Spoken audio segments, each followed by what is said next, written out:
Kirschenman Corner has a conversation with legendary PGA Chief Championships Officer Kerry Haigh. This video is a little longer as Kerry had a lot to say. Depending on when you're watching this video, get yourself a cup of coffee or a cocktail and take this in. Growing up in England and studying planning administration at Leeds University, Kerry went into golf first with the Women's PGA in Britain, then the LPGA in the US, and finally with the PGA of America. Kerry has been setting up golf courses and the infrastructure outside the ropes for the PGA for over 30 years. He was here at Haigh in the 1998 PGA Championship and for the 2016 KPMG. Kerry is referred to as the course whisperer. Kerry receives high praises from many in the golf world, including commentator Peter Costas, who said, "Kerry tries to make the story about a solid examination for the players." And then one from Roy McIlroy, one of the all-time greats, who said, "Kerry Haigh is the best in the business at setting up golf courses." I've said that for a long time. After spending a couple hours with Kerry, a quote I read from Seth Waugh, who is the CEO of the PGA, really connected with me when Seth said that Kerry can bring out the best in the players and the best of the golf course. I believe Haigh will show at its best at this year's KPMG. Let's see what you think. I toured the front nine on our South course last week with Kerry Haigh and Charlie Schauwecker, our Director of Agronomy. I hope you enjoy this video. My name is Kerry Haigh. I'm the Chief Championship Officer for the PGA of America and responsible for setting up the championship for the upcoming KPMG Women's PGA, as I was in 2016 and as I was in 1998. Which is a long time ago, but to the members of Haigh, thank you so much for your willingness and your commitment to host this major championship. We are so proud. I am so proud every time I come back to Haigh. It is such an incredible golf course, one that I love seeing and playing, and one that the players love to play. It's a course that nobody ever forgets. I'm here today with Charlie. We're taking a walk around the golf course, putting any minor tweaks for the championship, which is now, barely 2 months away, and I can't wait for it to come back here in June 2024. And thank you again for allowing us to host a major championship at your spectacular golf course. Yeah, every area of the country has different challenges for sure, and with it being June, that's better than certainly April or May would be. Yeah. In terms of giving the course time to start growing in and getting into sort of summer conditioning. But yeah, it's weather's the weather, so you've always got to deal with it no matter where you are. But no, it's hopefully it's moderate temperatures, which allows Charlie to do his magic and make it shine. The aim is to have really nice conditioned tees for the best lady golfers in the world, and to help showcase the course. And then in the practice rounds, they will normally play right where the yardage post is, and then we move forward 2, 3 or 4 yards each day. So if we save about 6 or 8 yards of teeing space, that usually covers it for the week. So do you normally, the tees are further back like on day one and you kind of move them up, or can they bounce around? Maybe on par 3s they'll bounce around, but generally if you move forward, you're guaranteed to have good turf in front of where you used it the previous day. Yeah. Whereas moving back, players will stand, move around, and it gets a bit messy, so you end up moving 3 or 4 yards instead of a couple of yards if you're going forward. So that way we don't have to save as much teeing space. And it looks good, and that's what we all want, is for Haigh to shine and the players to enjoy it. Well, it's all based on the landing area, the bunkers and the trees in that landing area, and the challenge of, obviously this is such a a great driving hole, difficult driving hole, that you have both the bunker and the tree there in the fairway, which are both reachable and for everyone. And so players have that decision, do you lay up, do you try and, where do you hit it to? So there's no reason to move it, way forward on this hole in my mind. Otherwise they could end up hitting a 6 or a 7 iron off the tee if they want to go to a certain spot. I much prefer it where they have a choice of clubs from back here. They could still hit a 5 iron or 4 iron or a hybrid or a driver. And anytime you can give the players that thought, to my mind, it makes the golf course more interesting. It makes the players enjoy the golf course more interesting because they've got to make decisions. And when golfers have to make decisions, that's when you make mistakes. But at the same time, that's when you enjoy the golf course more. Where, depending on the wind, or if there is wind, this is the teeing area that we'll use most of the week. But if it's playing, it's a hole that it's fun if you can make players go for it in 2 on 1 or more of the days, and if need be, if we need to move the tee up forward so that they can reach it in 2, that's something that we may consider on 1 or 2 days. That's kind of like a game day decision? Yeah, totally on weather. And we have a weather team on site who literally job all week is to watch for weather, for dangerous weather. But a big part of it is in the setup is what's the wind strength, what's the wind direction, are we going to get rain, how much sun, how much is it drying, so that do we need to put some moisture on the greens or on the fairways just to obviously keep it alive, because our aim is to leave the golf course in great shape when we leave. Certainly no intent to dry it out so that it's, there's nothing left or it's dying when we leave. We never do that. We want to make it a good fair test.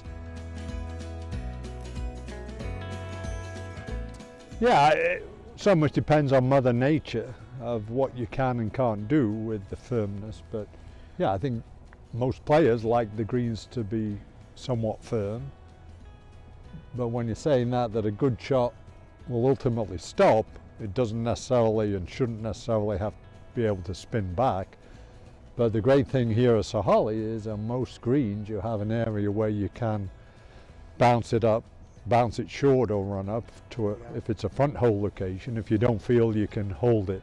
Right. But certainly firm greens make any golf course more challenging and more difficult than if it's soft and really receptive. So in an ideal world, if Mother Nature will let us, you're just keeping the grass alive, putting enough moisture on to keep them healthy, but not soaking them so that balls are spinning back. And so kind of reward, you have to hit a better shot into that green. Exactly, yeah.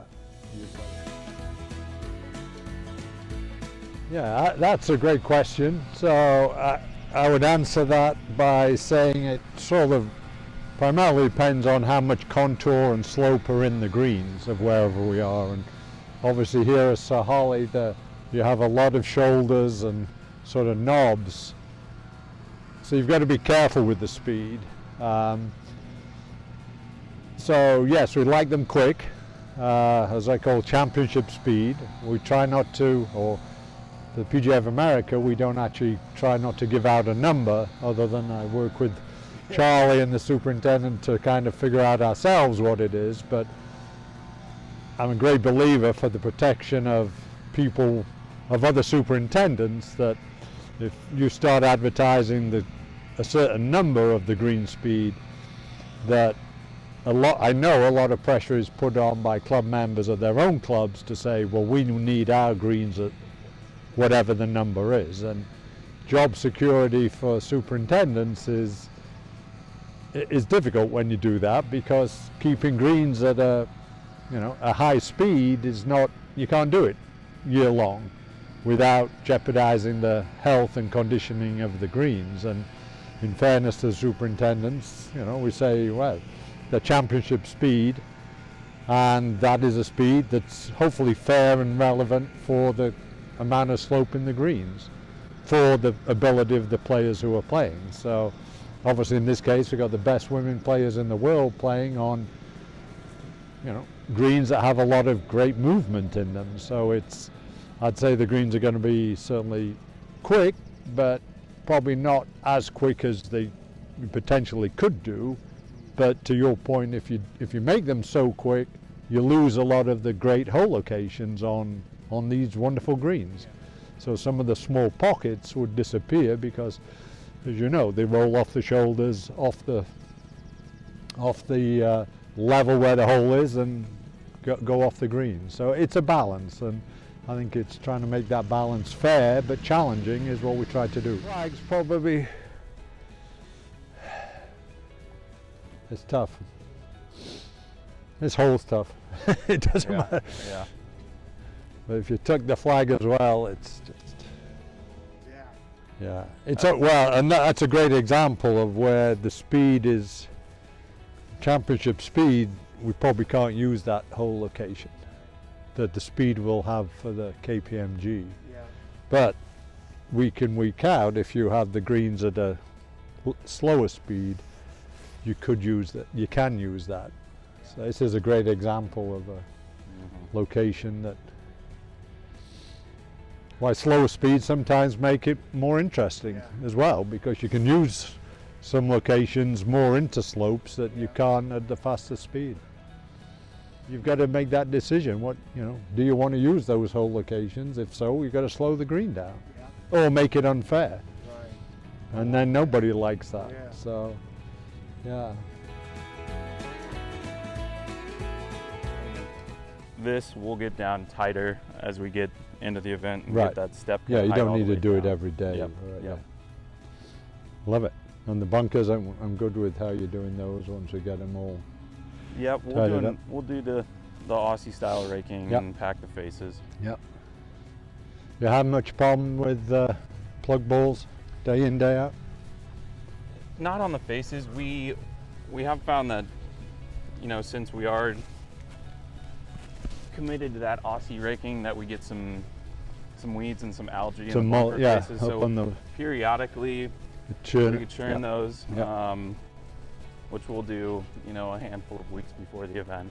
Right. Is that how you're thinking, mowing down around the sand traps? Or you wanna keep On the fairway side of it, we do. And I'm a great believer that any club, or certainly here, you spend all this money on these great bunkers, but if you grow a strip of rough between the fairway and the bunker, all that's doing is stopping the ball going in the bunker.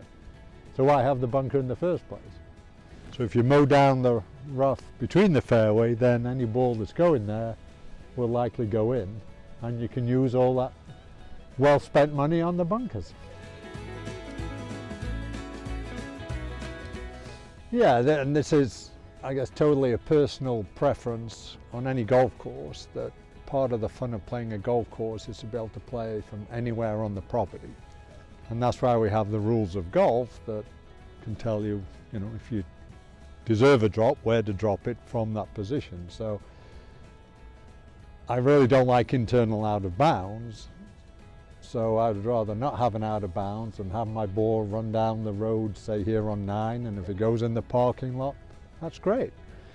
There's rules, or I can either play it from the parking lot or use the rules and find somewhere to drop. Now, the downside from a championship standpoint is that may likely take a little bit of time, and you may have a pace of play issue, but from a historic and a memorable occasion, some of the, you know, Seve Ballesteros in the parking lot at Royal Lytham in the British Open, everyone still remembers. He went on to win it, and you know, Firestone, someone hit it over the roof of the clubhouse into the park. They're things that you remember, and it sort of in some ways gives, you know, meaning to the golf course. Or wow, do you remember that player or she went over into the parking lot? So unless it's, you know, not your property or it's a safety issue, then I prefer to keep the golf course in bounds and play it as you find it. Now in 16, I mean, there's a huge difference Yeah. in this area. Yeah. I mean, we were wooded between 2 and 3 and wooded between 3 and 4.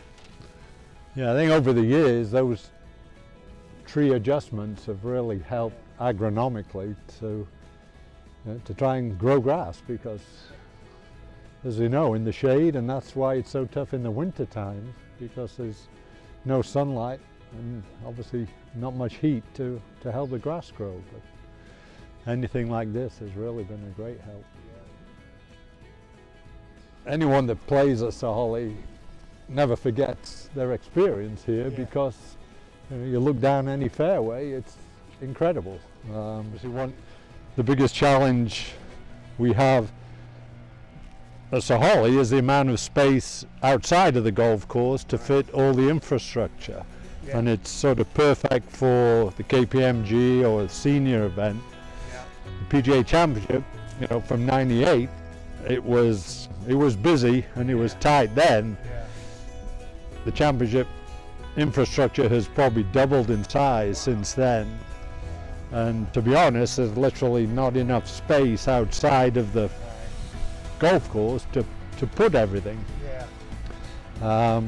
But the golf course itself is great, and a lot of people prefer the older traditional traditional courses than the modern ones in some respects.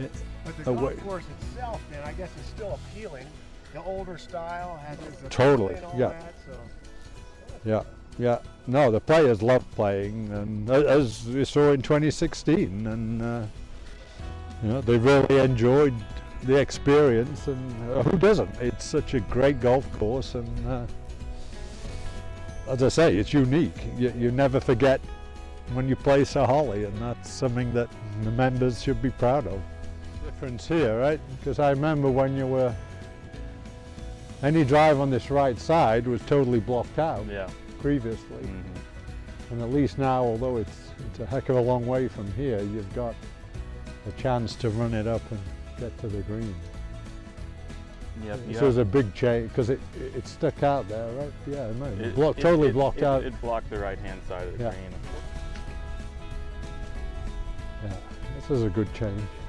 I would be interested in knowing what you think about Kerry.